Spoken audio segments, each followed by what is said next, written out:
Hello and welcome to another episode of Virtual Legality. I'm your host, Richard Hoeg, managing member of the Hoeg Law Business Law Firm of Northville, Michigan. And here in Virtual Legality, we don't just limit ourselves solely to conversations on the technicalities of terms of use or lawsuits and federal complaints. No, instead, we also like to talk about business and communications. And there has been maybe no better company to talk about communications or the lack thereof than Bungie as they proceed to slice and dice their Destiny project and monetize it in every possible way that you can think of. So, without further ado, let's talk about the big internet Destiny crisis of the day, the Witch Queen and dungeon pricing. I've used the screenshot on your screen particularly to note this kind of pre-order now concept, this call to action that you should give Bungie money right now, because I think it's a part of this story. Now, if you've been following with us in Virtual Legality for a little while, you know we actually just talked about Destiny last week when we were talking about the fact that Bungie had actually taken the step to eliminate content that was purchased separately from Destiny 2 by announcing that they would be getting rid of the Forsaken expansion when the Witch Queen launches. And I had a number of things to say about that from the legal perspective, noting that the terms of service that Destiny asks you to enter into when you play it basically allows Bungie to take away whatever they want whenever they want it. A number of people came to my comments and said, hey, aren't you for freedom of contract? Shouldn't this be allowed, etc., etc.? And I say, well, yes. I think that if you want to enter into what I think is a bad business model or a bad contract, you should be allowed to do so. Bungie should be allowed to sell it to you. And if you are thrilled and having fun in Destiny with the rules that Bungie puts out there, then more power to you. I'm talking about business models, not your ability to enter into business models that I wouldn't myself enter into, which leads us to that internet crisis of the day. So, we're going to read it, we're going to talk about it, but it's going to be a little bit unclear, especially if you aren't familiar with Destiny. I'm going to try to bring you up to speed after we discuss the comment, but I want to get it out there as the foundation of this video and this discussion.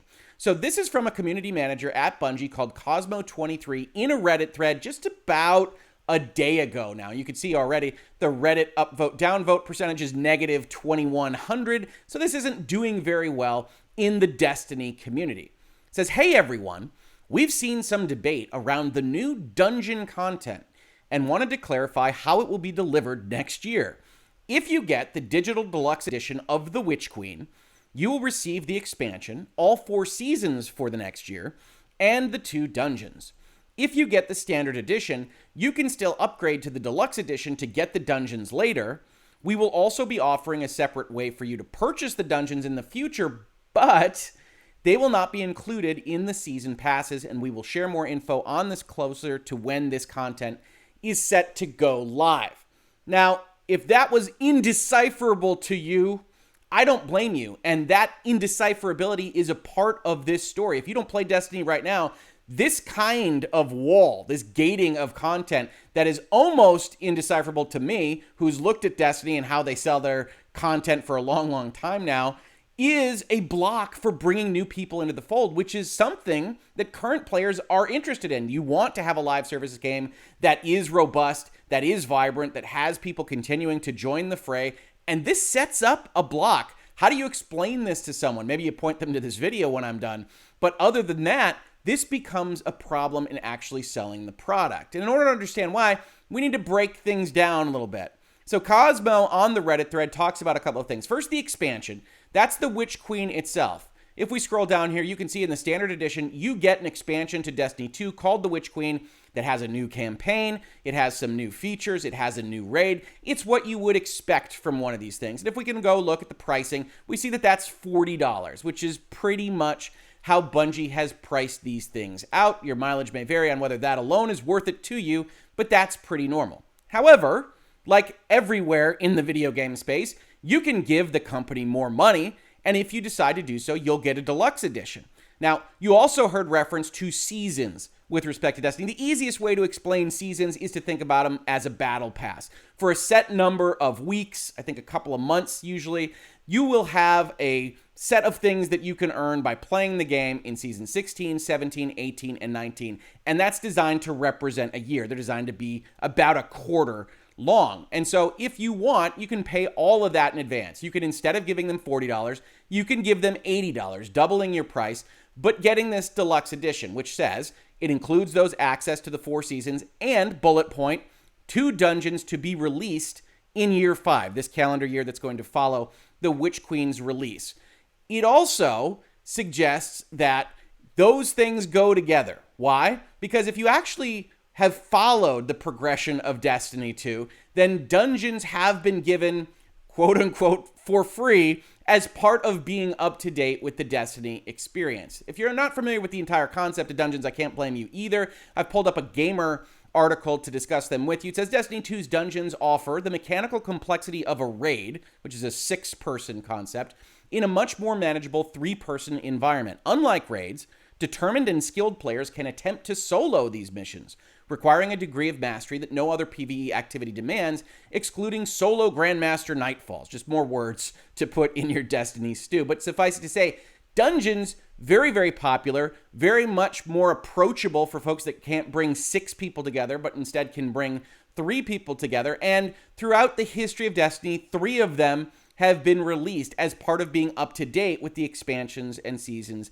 in the Destiny 2 environment. In fact, Prophecy, the name of one of these dungeons, is what gives the picture to the thumbnail of this video. But remembering what Cosmo told us, dungeons are not going to be included in the season pass. That's despite the notion of what a regular consumer of a video game might think of as a season pass. If we go to the Wikipedia entry here, you see they define a season pass as a form of video game monetization in which consumers purchase a discounted package for current and future downloaded content packs for a video game atop its base cost. They may or may not be discounted, so Wikipedia goes a little bit too far there. But you'll note here in the last sentence of this preamble an important point. They say season passes can be controversial because the contents of a season pass are not fully itemized beforehand. That's just true. We have no idea what those seasons look like.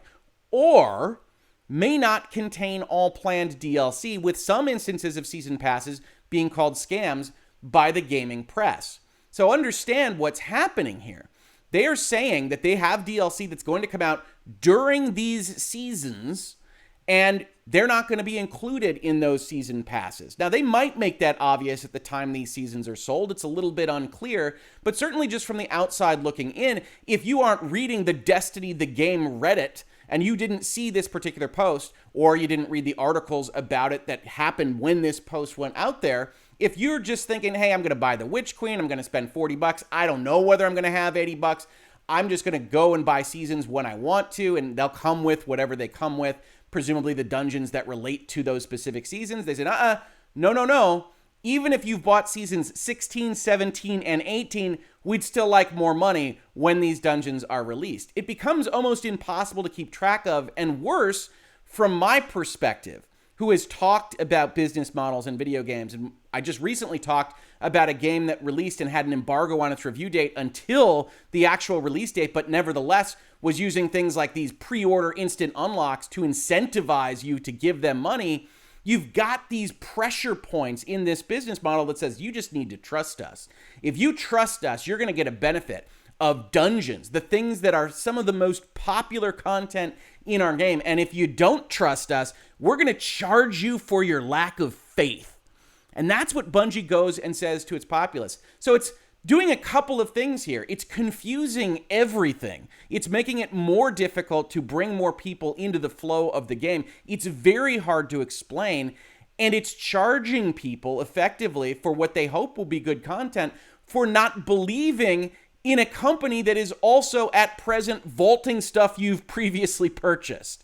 So in a stew of negative controversy at Bungie, they're asking you to trust them, pay them extra, or else be forced to pay them extra when this stuff comes out. And this was responded to about as well as you can imagine. For an example, let's take a look at Dextero. I know you love it when I give these pronunciations to these websites, but they talk about this. They say when it comes to PvE in Destiny 2, dungeons are among not just the most popular activities, but the most important. These highly polished and extremely difficult challenges, often looked at as bite-sized raids, offer some of the most significant experiences in all of Destiny. Up until now, so long as you owned the latest expansion, you had access to the latest dungeon. The trend started with the Shattered Throne during Forsaken's time in the spotlight, then continued with both the Pit of Heresy and Prophecy during Shadowkeep. You gotta love these names, right? Moving forward, however, all future dungeons from the Witch Queen onwards are set to be locked behind new paywalls, either giving Bungie all of that money in advance or charging separately for that specific content. And they then go on to summarize the Reddit thread we just talked about. And you can see they capture some of the Redditors here as well. This is an absolutely terrible way to monetize content. New lights are bombarded with so many different editions, deluxe packs, seasons, and anniversary packs. Just trying to understand for a new player how to get all the content is an absolute mess, and so on and so on. With unanimous disdain for the change, we'll have to wait and see if Bungie reverts its choice in a future update. We'll be hearing more on these new paywalls closer to when the content is set to go live. But that is kind of evidence of what I'm talking about. That makes sense from a business perspective. We don't know what we're going to charge for these things. We don't know whether they will be $5, whether they will be $10, $15, $20. We have no idea what we're going to charge for dungeons. We're going to play it by ear. We're going to use our algorithms and our aggregate data to figure out how we can make the most money from you all at the time. But for now, you can bet that the dungeons will be good, that we will deliver them, that the price will be something that is useful for you to have made this bet early on, and good luck to you. Or as the Redditors say here, directly in response to that thread, this is straight up scum. Don't worry, guys, Eververse will fund events and such, and that's an important bit. So Bungie brings in the Eververse, right? This has been an ongoing problem for Bungie and Destiny. They were selling things in a box. They took that away. They added microtransactions. That's the Eververse in Destiny parlance. They said, well, this is going to help us fund operations of the game. Very similar to how they're justifying their vaulting. This is going to help us patch things. This is going to make it better for you. And then you layer on, you layer on, you layer on, you layer on. Now we're going to charge for seasons. Now we're going to charge separately for dungeons. You keep separating what it is that you're selling. And I don't blame anybody who's invested in this game, which, by the way, I've played for hundreds of hours, from thinking that this is a bad step. I sincerely hope this backfires horribly. Breaking the game down into increasingly small purchases really ain't it. One of my favorites. Well, how long do you think the dungeons will be in the game before that content is removed, right? If you sell us those dungeons separately, how is that different from selling us Forsaken separately? And by the way, you're now in the business of taking stuff away that we have paid for. And as you've seen in Virtual Legality, you have a terms of service document that says, we can take it away. You don't have any rights against us. You should know that going in. And I'm very much in favor of transparency on that point, because Bungie has evidence that they are going to continue to do this.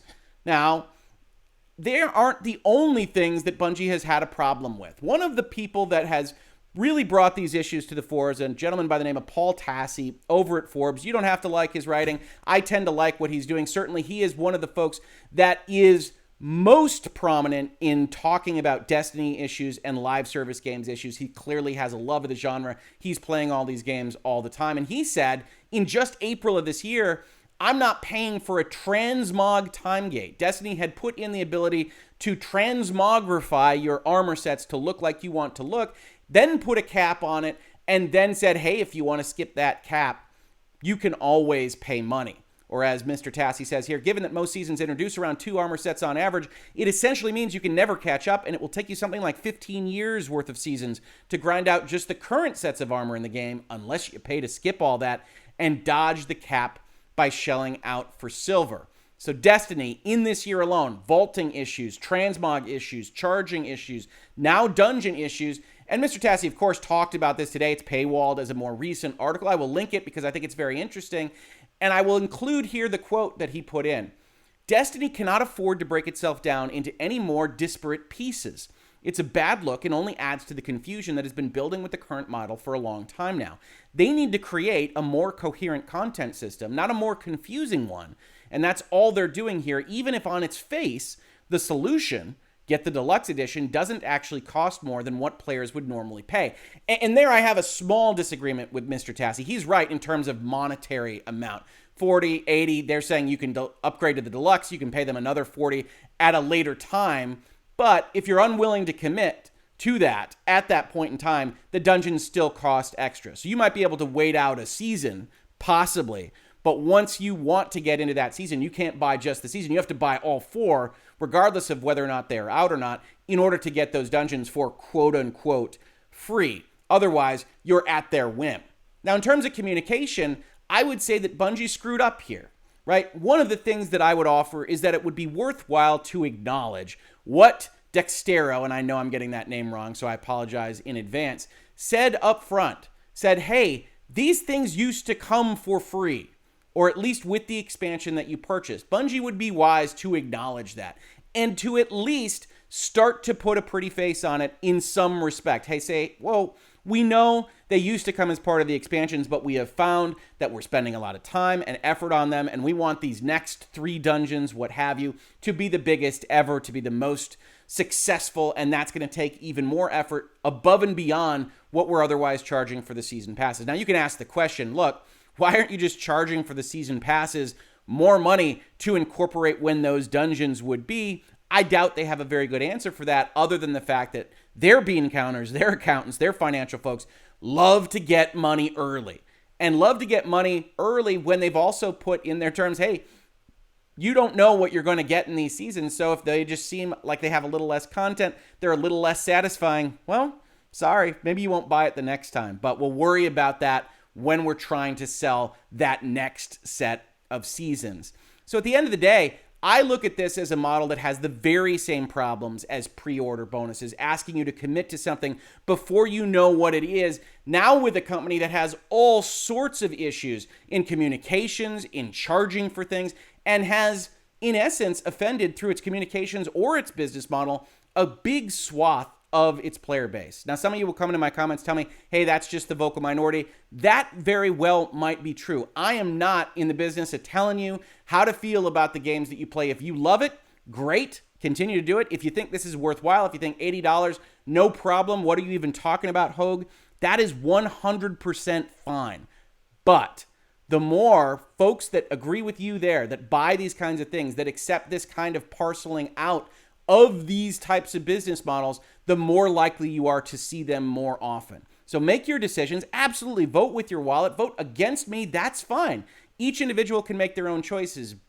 But I would say that the more you back these kinds of things up, the more you are likely to see them, especially from Bungie, who appears to have only gotten more aggressive after separating from Activision. Or, as I said in snarky tweet form, if only vaulting were also sold separately. This has been Virtual Legality for today. If you enjoy talking about these kinds of things, God knows Destiny has been in this space often enough, please consider supporting the channel. We've got a Patreon to support us. We've got other ways to support the channel listed down below, or just subscribing, telling your friends, posting these things on Twitter and forums and Reddit, wherever else you might find yourself. Every single little bit helps get our message out there, get these conversations out there, and grow like I know all you Destiny fans want Destiny to grow as well. If you caught this on YouTube, thank you so much for watching. And if you listen to it as a podcast, thank you so much for listening. And I will catch you on the very next episode of Virtual Legality. Virtual Legality is a YouTube video series with audio podcast versions presented as commentary and for education and entertainment purposes only. It does not constitute legal advice and does not create an attorney-client relationship. If you have legal questions about the topics discussed, please consult your own legal counsel.